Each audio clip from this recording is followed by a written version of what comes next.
Hey, how's it going? This is Thomas the Guitar Guy from thomastheguitarguy.com, and this is the third video on how to read guitar tablature. In the second video, we talked a little bit more about how to read tab, and in this video, I'm going to start off by playing the tablature that we looked at in the last video.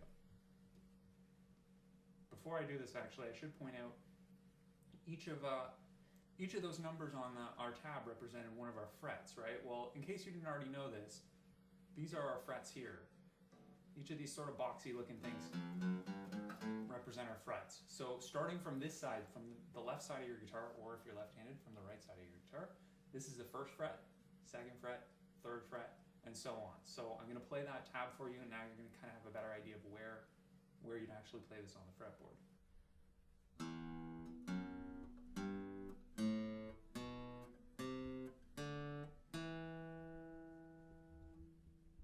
All right, now with this particular tab, you can see there's a lot more information than we saw in our E minor scale tab that we were just looking at, the one that I just played for you in this video, and the one we were looking at in the previous video. We've got all these notes and all the rhythm. There's all kinds of stuff going on here, so I'm just going to kind of address everything one step at a time. If we look down at the bottom where it says tab, you can see this is sort of laid out similar to the previous tab we just looked at, only now we're seeing some instances of notes being stacked one on top of the other. You can see we've got this 3-3-0-2-2-0 at the beginning. That is actually telling us that we're going to be playing all of those notes at the same time. We're really actually strumming some chords here. And you can see above there's this EM7 at the very top of the page. That stands for E minor 7. That's actually the chord that's being shown on this tab here. So we've got all these numbers. That's pretty straightforward. I don't really think I need to explain that again. The numbers just mean the frets that you're going to be playing. You can see further to the right there's a C add 9. Some people like to call that CAD 9, but it's actually pronounced C add 9. That's actually just telling you what chord you're going to be playing. This kind of tab, you're going to see this in music stores. If you're going to go in and you buy like a best of Metallica note for note transcription of, you know, their hit songs, or, you know, some particular album by them, or by, you know, I don't know. Basically, you know, whoever's music you're buying, you'll see the tabs will look like this. They'll have the notes and the rhythm written up above, and then below they'll have the tab without the rhythm. So all these stems you see up here and all these little circles, this is actually telling you how quickly we're going to play these notes. It's actually the rhythm of the tab. This is something we didn't have in the E minor scale tab. We didn't have access to this, so we didn't actually know how quickly to play our notes. Here we do. In fact, with a lot of these tabs, you'll even be given a tempo, which we don't actually see that in this one, but we'll get to that in the future. We also see here we have this strange looking symbol on the very far left. That's actually what we call a treble clef. Unless you're reading this, most of you who are going to be learning this tab, you're not really learning to read sheet music. You're learning to read tablature, so we don't really need to pay too much attention to that right now.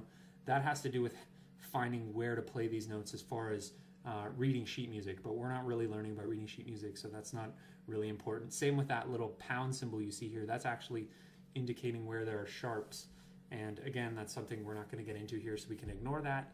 The 4-4, however, is kind of important. That's telling us the time signature. That is the time signature. That's telling us how many beats are in every bar of music and what kind of note is worth one beat. This is a bit of a tricky subject, but basically it's giving you an idea of how quickly to play every note.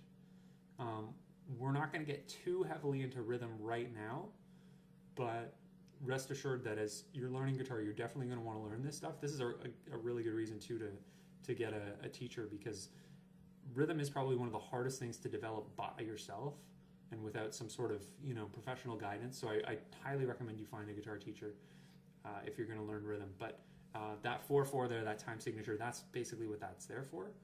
It's telling you that there's 4 beats in every bar. That's what the top 4 is for. That sounds kind of funny saying that. Top 4 is 4. Anyway, that's what it is. Top 4 is how many beats are in a bar. There's 4 beats in a bar. And the bottom 4 is telling us what kind of note is worth one beat. So in other words, the bottom 4 is telling us that a quarter note, these notes that we see on the far left here, those are worth one beat. You should check out my videos on rhythm and learning rhythm, because You're definitely going to need to know those if you want to learn to play rhythm accurately. As far as strumming, when you get into strumming chords, which is what we're doing here because we've got all these notes stacked on top of one another, when you're playing chords, a lot of the time when you're playing chords, you're alternating between strumming down and strumming up, and you'll notice on this tab there's no real indication of how we're going to be strumming or what direction our pick should be moving for each of these particular, for each time we're strumming any one of these chords. So it can be difficult to know exactly which direction you should be strumming. And again, this may be one of those things where you think it doesn't really matter, but it makes a huge difference as far as how your guitar playing sounds. First of all, if you strum improperly, you can hear it. Your rhythm is usually a lot worse. It'll sound choppier, and it won't quite sound right as far as the exactness of the timing of how you're playing. Like some of the notes will be out of place. Like you'll be strumming either too fast in some places or too slow. Another thing is it actually will not sound like the song you're trying to play. Sometimes it's more subtle than other times, but you can definitely notice a difference. So you definitely want to learn to strum proper down-ups when you're strumming chords. We will get into that a little bit more in another video. And yeah, aside from that, that pretty much covers everything. We've got the rhythm, we've got the notes below. And actually, one last thing I didn't mention. You can see this line in the middle here, but that's actually a bar line. That's just for readability. It's like a period in a sentence. It's not really there for any other reason than just to make it easier to read the music. We divide our music into bars of equal length, so in each bar you can see that each bar has the exact same amount of time in the song. Like each bar takes the same amount of time to play. So that's it for this video, but in the next video, what I will do is I will actually play this tablature here for you, and then we will start looking at a little bit more. We'll get into more. There's one other sort of style of tab I want to show you, and then I want to go over kind of the common symbols that you'll see in tablature and what each one of them means. So that's it for this video. Thanks again for watching, and check out the rest of the videos in this series, and keep watching and keep rocking. That's it for now.